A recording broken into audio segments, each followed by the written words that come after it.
যে যখন আমার বান্দা নফল ইবাদতের মাধ্যমে তথা নিষ্কাম ইবাদতের মাধ্যমে আমার আমল করে এবং আমাকে ভালোবাসে, আমি আমার বান্দাকে ভালোবাসা শুরু করি। আমি আমার বান্দাকে যখন আমি ভালোবাসি, তখন আমি আমার বান্দার হাত হয়ে যাই, যে হাত দ্বারা সে ধরে। আমি আমার বান্দার মুখ হয়ে যায়, যে মুখ দ্বারা সে বলে। আমি আমার বান্দার সে পা হয়ে যায়, যে পা দ্বারা সে হাঁটে। আমার বান্দার সাথে কেউ শত্রুতা করলে আমি তার বিরুদ্ধে কঠোর পদক্ষেপ গ্রহণ করি। আমার বান্দা যদি আমার কাছে কিছু চায়, আমি অবশ্যই তা পূর্ণ করি। আল্লাহ রাব্বুল আলামিনের অ্যাজ এ খলিফা হিসাবে আপনি পৃথিবীতে বিচরণ করবেন এবং আল্লাহ রাব্বুল আলামিনের আদেশগুলো বাস্তবায়ন করার জন্য আপনি সর্বোচ্চ প্রচেষ্টা করবেন, আপনার জীবনের সব কিছুকে ত্যাগ করে হলেও। ফান অবস্থায় মানুষের নিজস্ব কোনো আসলে চেতনা অবশিষ্ট থাকে কিনা, সে পুরোপুরি আসলে তখন কি আসলে বিলীন হয়ে যায়, বা এই ফানা অবস্থাটা আসলে কেমন? কিছু মানুষের ব্যাপারে যখন সায়েন্স গবেষণা করেছে, ফানাফিল্লা, বাকাবিল্লা বা এই স্তরে যাওয়া কোনো পাগল সম্পর্কে, কারণ এরা সাধারণ মানুষের মতো থাকেই না, এরা একটু পাগল টাইপের হয়ে যায়। ইসলামী শরীয়তের দৃষ্টিকোণ থেকে কখনো কখনো যারা সাধনা করেন বা এই পর্যায়ে তুলে দেন, শিরকের সাথেও কিন্তু একটা অ্যাসোসিয়েশন তৈরি হয়।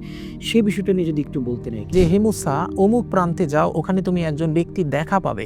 তুমি ওই ব্যক্তিকে বলো যে সে যেন আল্লাহ পাকের কাছে দোয়া করে, অর্থাৎ আমার কাছে যেন দোয়া করে বৃষ্টির জন্য, তাহলে আমি বৃষ্টি দিব। যে এই যে ফানাফিল্লা বাকাবিল্লার যে স্তর, এটি কি আর কি সত্যি অনুভূতির, নাকি এর কোনো বাস্তব কোনো ফিজিক্যাল প্রমাণ?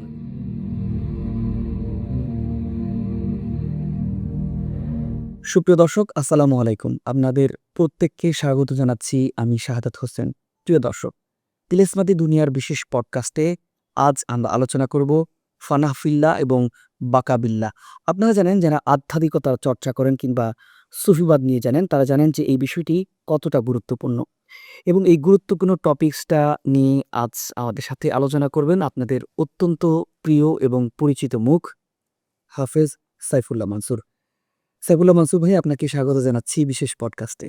জাযাকাল্লাহ।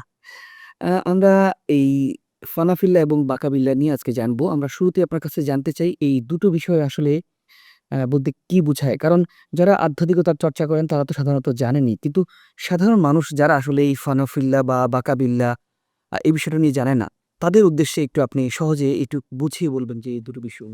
জি, অবভিয়াসলি।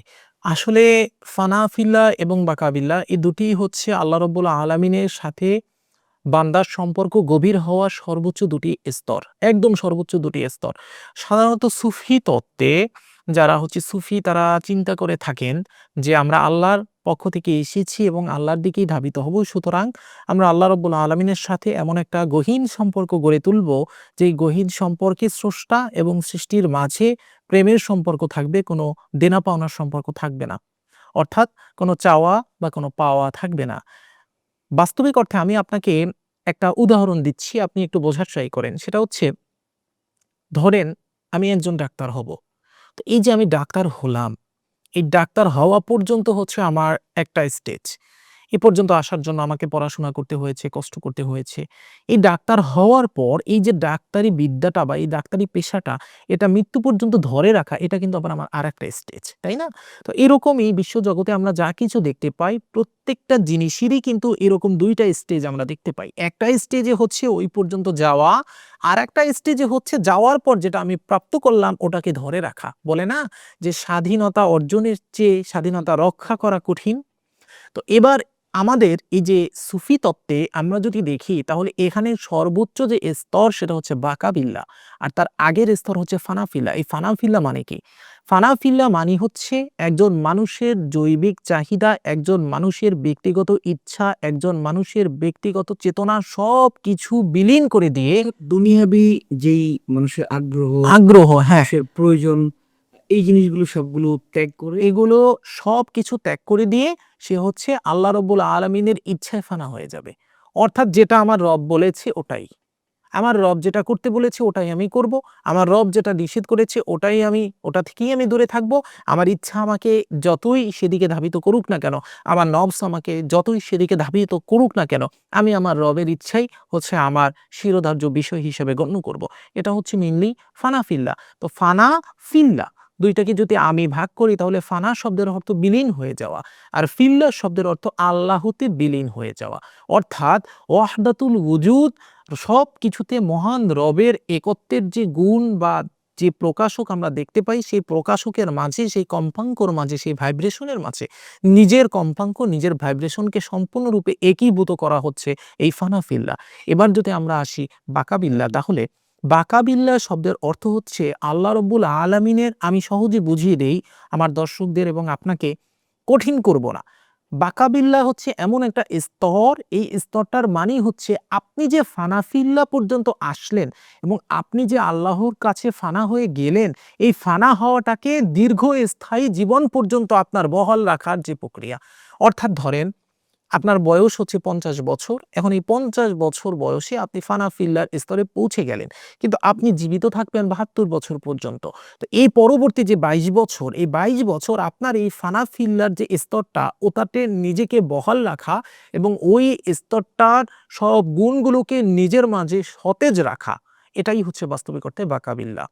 তো আমরা এটা যদি দেখি, তাহলে যারা সুফি হয়ে থাকে বা যারা ওলিয়া উলিয়া হয়ে থাকে বা যারা নবী রাসূল ছিল, তারা সকলেই এই ফানাফিল্লার স্তরে ছিল এবং নবী রাসূলরা তো ফানাফিল্লার আরো উপরের স্তরে, কারণ তারা নবুয়ত প্রাপ্তির পর থেকে সে জীবন পর্যন্ত বাকাবিল্লার স্তরেই থাকে, তারা সম্পূর্ণরূপে ওই স্তরটা মেনটেন করে।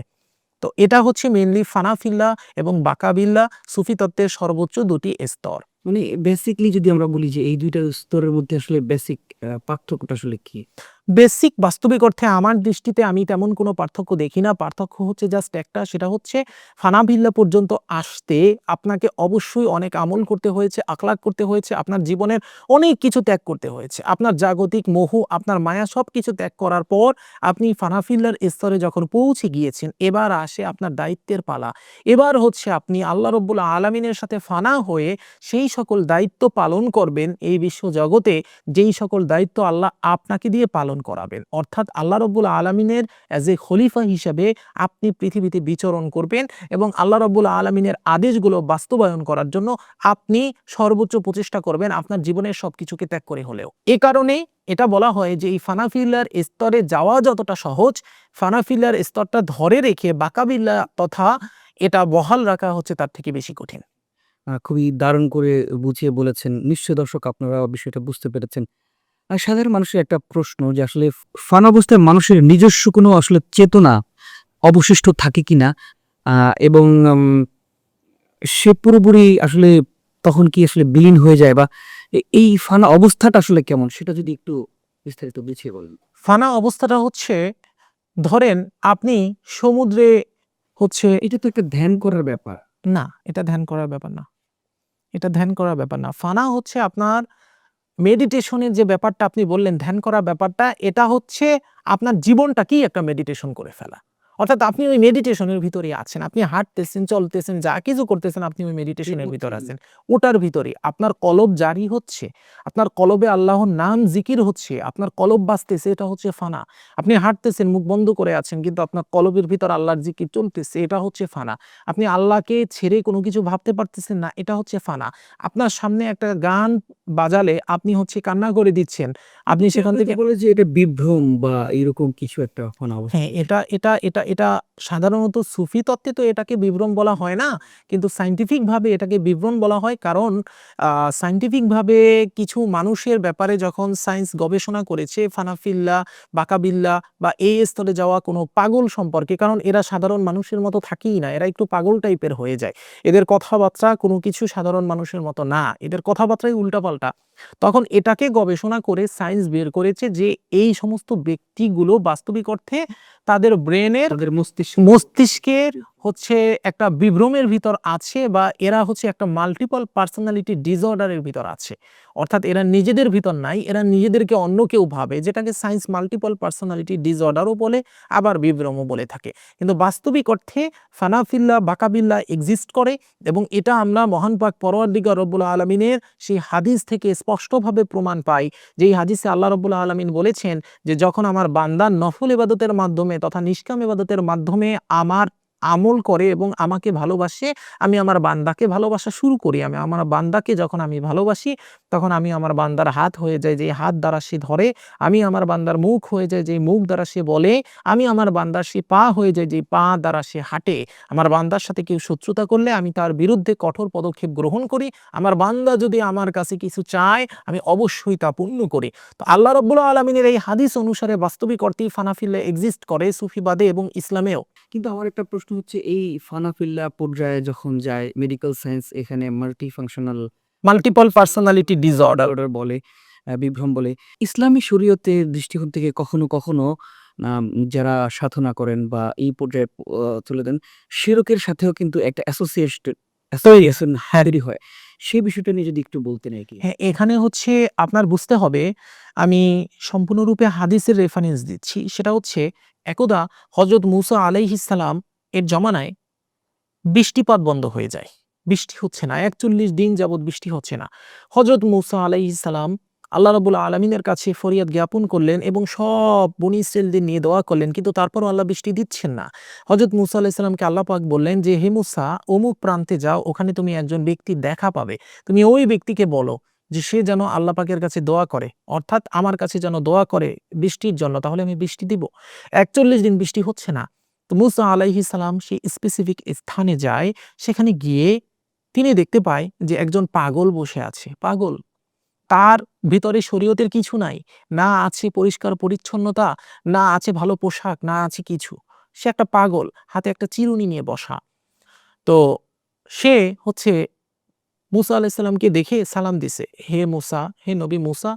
তখন সালাম দেওয়ার পর মূসা আলাইহিস সালাম বললে যে, "ওহে পাগল, আল্লাহ পাকের কাছে প্লিজ আপনি কি ফরিয়াদ জ্ঞাপন করবেন আমাদের জন্য বৃষ্টি হওয়ার জন্য?" এই কথা যখন বলল, তখন ওই পাগল বলল, "ও তাই নাকি? বৃষ্টি আল্লাহ দেয় না?" আকাশের দিক তাকিয়ে বলে, "ও আল্লাহ! তুই কি এতটাই অক্ষম হয়ে গেলি যে তুই এখন বৃষ্টি দেওয়াই বন্ধ করে দিছিস? মানুষ তৈরি করতে পারলেই এখন মানুষদেরকে এই খরা দিয়ে মেরে ফেলতে চাচ্ছিস? তোর কি সেই সক্ষমতা নাই যে তুই আবার বৃষ্টি দিবি? যদি বৃষ্টি না দাও তাহলে মনে করব যে তোর সেই সক্ষমতা নাই।" এই কথা যখন বলছে, আল্লাহ পাকের সাথে তার কথা বলার এই ধাঁচ মূসা আলাইহিস সালামের পছন্দ হয় নাই। কারণ মূসা আলাইহিস সালাম শরীয়তের একজন এমন নবী ছিলেন যিনি অত্যন্ত রাগী। তো মূসা আলাইহিস সালাম যখন দেখেছেন যে সে আল্লাহ পাকের সাথে এভাবে কথা বলতেছেন এবং এরূপ কথা বলতেছেন, তুই তাহারি করতেছেন এবং বলতেছেন যে তুই অক্ষম, তুই অমুক, তুই তমুক। তখন মূসা আলাইহিস সালাম হচ্ছে তাকে একটা চড় দেওয়ার জন্য সামনের দিকে আগায়। যখন চড় দেওয়ার জন্য সামনের দিকে আগায়, তখন আল্লাহ রাব্বুল আলামিন ডিরেক্টলি মূসা আলাইহিস সালামকে বলে যে, "ওহে মূসা, জেনে রাখো, তুমি যদি এই পাগলের গায়ে হাত দাও, তাহলে তোমার নবুয়ত এই স্থানেই বাতিল হয়ে যাবে। নবুয়তের খাতা দিয়ে তোমার নামটা কেটে ফেলা হবে। আমার এই বান্দা আমার জন্য এমন পাগল যে সে প্রতিদিন আমার সাথে ৩ বার এরকম মশকরা করে। সে বলে, হে আল্লাহ, যদি আমি তোকে পেতাম তোর চুল আঁচড়ে দিতাম। যদি আমি তোকে পেতাম তোর নখটা কেটে দিতাম। যদি আমি তোকে পেতাম তোরে একটু গোসল করিয়ে দিতাম। তোকে তো গোসল করানোর কেউ নেই। তো সে আমার সাথে যে কথাটা বলতেছে এটা তার আমার প্রতি ভালোবাসার সর্বোচ্চ বহিঃপ্রকাশ। এই বহিঃপ্রকাশের কারণে আমিও তার প্রতি খুশি এবং আমি তার অন্তরে বসবাস করি। সুতরাং তুমি যদি তার গায়ে হাত দাও, তোমার নবুয়তের খাতা থেকে তোমার নামটা কেটে ফেলা হবে। তারপর ওই ব্যক্তি যখন আল্লাহর কাছে এভাবে বলল, সাথে, সাথে বৃষ্টি দিল আল্লাহ পাক। সাথে, সাথে বৃষ্টি হয়েছে। এটা হাদিসের কথা। অনুরূপভাবে রাসূল করিম সাল্লাল্লাহু আলাইহি ওয়াসাল্লাম ইরশাদ করেন সাহাবাগণকে যে, ওহে সাহাবাগণ, তোমরা শুনে রাখো। তোমরা অনেক সময় রাস্তা দিয়ে যেতে থাকবে। রাস্তার পাশে এমন অনেক পাগল বা এমন অনেক মানুষ দেখতে পাবে যাদের মধ্যে শরীয়তের কিছু নাই। যাদের মাথার চুল দেখতে পাবে বড়, যাদের হচ্ছে জট পড়া চুল দেখতে পাবে, যারা হচ্ছে শরীয়তের কোনো কিছু মান্য করবে না বা যারা হচ্ছে গালিগালাজ করবে, এটা করবে, ওটা করবে। কিন্তু খবরদার কখনো এই ধরনের মানুষের গায়ে হাত দিবা না এবং তাদের অপমান করব না। কারণ এমন কিছু মানুষ থেকে থাকে, সকল পাগল কিন্তু পাগল না। এমন কিছু পাগল থেকে থাকে যারা বাস্তবিক অর্থে আল্লাহ রাব্বুল আলামিনের জন্য পাগল। আর এ ধরনের ব্যক্তির হৃদয়ে আল্লাহ রাব্বুল আলামিনের আরশ বিরাজমান থাকে। সুতরাং এ ধরনের ব্যক্তির সাথে যদি তোমরা কোনো বেয়াদবি করো, তাহলে অবশ্যই তোমরা ধ্বংসে পতিত হবে। কারণ এরা এদের মুখ থেকে যেটা বলবে সেটা হয়ে যাবে। প্রিয় ভাই, এই কথাটা বলার পর সাহাবাতগণদের এই যে কথাটা রাসূল কারীম সাল্লাল্লাহু আলাইহি ওয়াসাল্লাম বলছেন এবং হযরত মূসা আলাইহিস সালামের ওই যে হিস্ট্রি, এই হিস্ট্রি থেকে আমাদের কাছে স্পষ্টভাবে প্রমাণিত হয় যে বাস্তবিক অর্থে এটা এক্সিস্ট করে। ফানাফিল্লা বাকাবিলার স্তর এক্সিস্ট করে। কেন ওই ব্যক্তিগুলো কেন ওই ব্যক্তিগুলো আপনার পাগল হওয়ার পরও শরীয়তের কোনো আইন মান্য না করার পরও আল্লাহ তাদের এত ভালোবাসতেছেন যে একজন নবীকে বলতেছেন যে তোমার নবুয়তের খাতা দিয়ে নামটা কেটে ফেলা হবে। চিন্তা করেন আপনি। কেন? এই কেনর উত্তর কি? এই কেনর উত্তর হচ্ছে যে যখন রাত্রিবেলা সবকিছু অন্ধকার থাকে, তখন সেই অন্ধকারের ভিতর নাবিকগণ পথ চলে কি দেখে? তারা দেখে। আদিকালের যারা নাবিক ছিল, যারা জাহাজ চালাতো, তারা হচ্ছে তারা দেখে দিশা ঠিক করত। এই তারা দেখে তারা পথ চলে। তাহলে যখন সূর্য উদিত হয় তখন কি এই তারার আর কোনো দরকার পড়ে? পড়ে না। অনুরূপভাবে যখন মানুষ অধর্মে নিমজ্জিত থাকে, অধর্মের অন্ধকারে নিমজ্জিত থাকে, সেই অবস্থায় ধর্মের বিধি বিধান শরীয়ত রুলস ওই মানুষের জন্য ওই তারার মতো তাকে পথ দেখায়। কিন্তু যেই মুহূর্তে ভক্তির সূর্য উদিত হয়, অর্থাৎ মানুষ ওই স্থানে পৌঁছে যায় ফানাফিল্লা বাকাবিল্লার স্তরে, তখন ভক্তির সূর্য উদিত হওয়ার পর এই রুলস এবং রেগুলেশনের তার কোনো দরকারই আর পড়ে না। কারণ আল্লাহ রাব্বুল আলামিনের সাথে তার তখন এমন একটা সম্পর্ক ক্রিয়েট হয় যে সম্পর্কটা বাস্তবিক অর্থে আমাদের চিন্তা চেতনার অনেক ঊর্ধ্বের।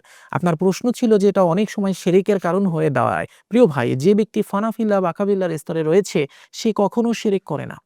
আনাল হক বলেছিল মনসুর হাল্লাজ, কিন্তু মনসুর হাল্লাজ শিরক করে নাই। কিন্তু তাহলে শিরকটা হয় কিভাবে? শিরকটা হয় আমাদের এই ভক্ত সমাজের মাধ্যমে। আমাদের এই ভক্ত সমাজের মাধ্যমে শিরক হয়।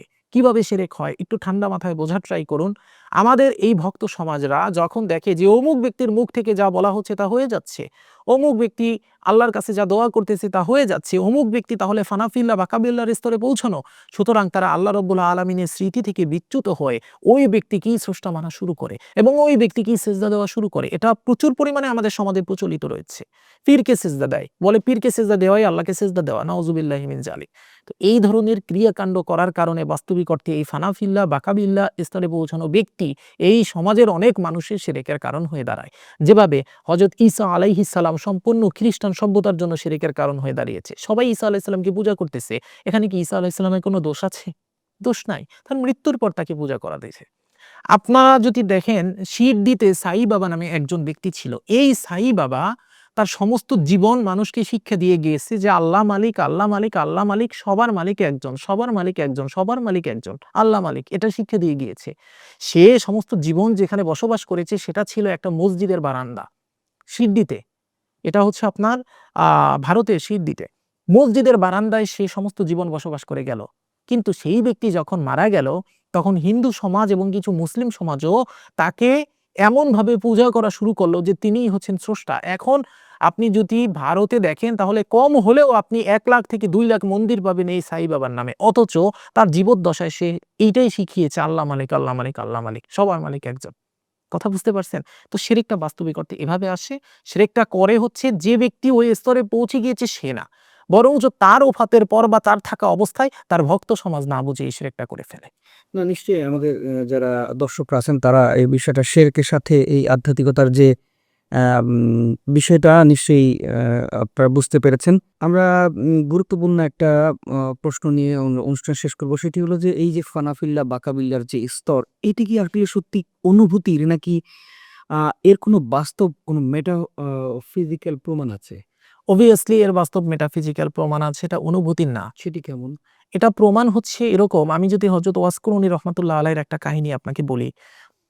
আমার আরো একটা পডকাস্টে আমি এটা আপনাকে বলেছিলাম। ওয়াসকুরুনি রহমাতুল্লাহ আলাইহির একটা কাহিনী। সেটা হচ্ছে যে তার ঘর একটা ছোট কুঁড়ে ঘর ছিল। সেই ছোট কুঁড়ে ঘরের ভেঙে পড়তেছিল পূর্ব দিক থেকে পশ্চিম দিকে। কিসের জন্য? ঝড়ের জন্য। তো সে তার মাকে তার পিঠে নিয়ে ঘরটা সে না ঠেকিয়ে না, ঘরটা না রেখে ঠেকিয়ে দিচ্ছিল। সে ঘরটা ভেঙে দিচ্ছিল। তো সেই ঘরটা যখন ভেঙে দিচ্ছিল তো তখন তাকে প্রশ্ন করা হয় যে, "তুমি এই কাজটা কেন করলে? যেই ঘরটা তোমার একমাত্র সম্বল, ওই ঘরটাকে তুমি না ঠেকিয়ে তুমি কেন ভেঙে কেন ভেঙে দিচ্ছ?" তখন সে বলছে যে, "যে রব চাচ্ছে এই ঘরটা পড়ে যাক, সেই রবের এই চাওয়ার বিপরীতে গিয়ে আমি ঘরটাকে কিভাবে ঠেকাই? এ কারণে আমি পিছন থেকে নিজেই হচ্ছে এই ঘরটাকে ভেঙে দিয়ে আমার রবের কাজে সহায়তা করতেছি।" তো এটা তো আমার কথা না, এটা হচ্ছে ইতিহাস। এই ওয়াসকুরুনি রহমাতুল্লাহ আলাইহির কথা রাসূল কারীম সাল্লাল্লাহু আলাইহি ওয়াসাল্লাম বলে গিয়েছিলেন যে, এমন একজন ব্যক্তি আসবে আমার মৃত্যুর পরে, তাকে কোনো মতেই আমার রওজার সামনে এসে সালাম দিতে দিবা না। তাকে দূরেই আটকে দিবে। তার পিঠে তার মা থাকবে একটা বস্তার ভিতর। তখন প্রশ্ন করেছে যে, "কেন ইয়া রাসূলুল্লাহ?" বলে, "সে যদি আমার এখানে এসে আমাকে সালাম একবার দিয়ে দেয়, তাহলে আমার এই কবর থেকে আমাকে উঠে দাঁড়াতে হবে তার সালামের উত্তর দেওয়ার জন্য। সে এই পর্যায়ের একজন ব্যক্তি। এবং এটা প্রকৃতির নিয়ম ভঙ্গ করা হবে। এ কারণে তাকে কোনো মতেই ভিতরে আসতে দিবে না। রাসূল কারীম সাল্লাল্লাহু আলাইহি ওয়াসাল্লামকে কখনো ওয়াস কুরআনী রাহমাতুল্লাহ আলাইহি দেখে নাই। কিন্তু ইতিহাস সাক্ষী যে তার মতো বড় ভক্ত, তার মতো বড় নবী ভক্ত ওই সময় খুব কমই ছিল। তো সুতরাং এটা বাস্তবিক অর্থে এক্সিস্ট করে। এটা যদি এক্সিস্ট না করত, তাহলে বাস্তবিক অর্থে অলিয়া উলিয়া থেকে এত কারামত প্রকাশিত হতো না। কারামত কখন প্রকাশিত হয়? যখন অলিয়া উলিয়াগণ সেই স্তরে পৌঁছে যান। আশা করি উত্তরটি পেয়েছেন। না, নিশ্চয়ই আপনি চমৎকার করে বুঝিয়ে বলেছেন। তারপরেও দর্শকদের কাছে আমাদের আন্তরিক অনুরোধ, নিশ্চয়ই বিষয়গুলো নিয়ে যদি আপনাদের মনে কোনো ধোঁয়াশা সৃষ্টি হয় তাহলে অবশ্যই আমাদের মন্তব্য করে জানাবেন এখানে। আমরা চেষ্টা করব পরবর্তী এপিসোডগুলোতে এই আপনাদের যে জানতে চাওয়া বা প্রশ্নগুলো আমরা সেগুলো উত্তর দেওয়ার চেষ্টা করব। তো আ আপনাকে অনেক ধন্যবাদ জানাচ্ছি। নিশ্চয়ই জাযাকাল্লাহ খাইরান। দর্শকরা উপকৃত হয়েছেন এবং অনেক কিছু জেনেছেন। আমরা পরবর্তী পর্বে আপনার কাছে নিশ্চয়ই আরো গুরুত্বপূর্ণ কিছু বিষয় নিয়ে আলোচনা করব। তো আমরা দর্শকদের বিদায় নিচ্ছি। প্রিয় দর্শক, আজ শেষ করছি। নিশ্চয়ই পরবর্তী পর্বে অন্য কোনো পর্ব নিয়ে আমরা আরো সবিস্তারে আলোচনা করব। ততক্ষণ আমাদের সাথে থাকুন, ভালো থাকুন, সুস্থ থাকুন। আল্লাহ হাফেজ।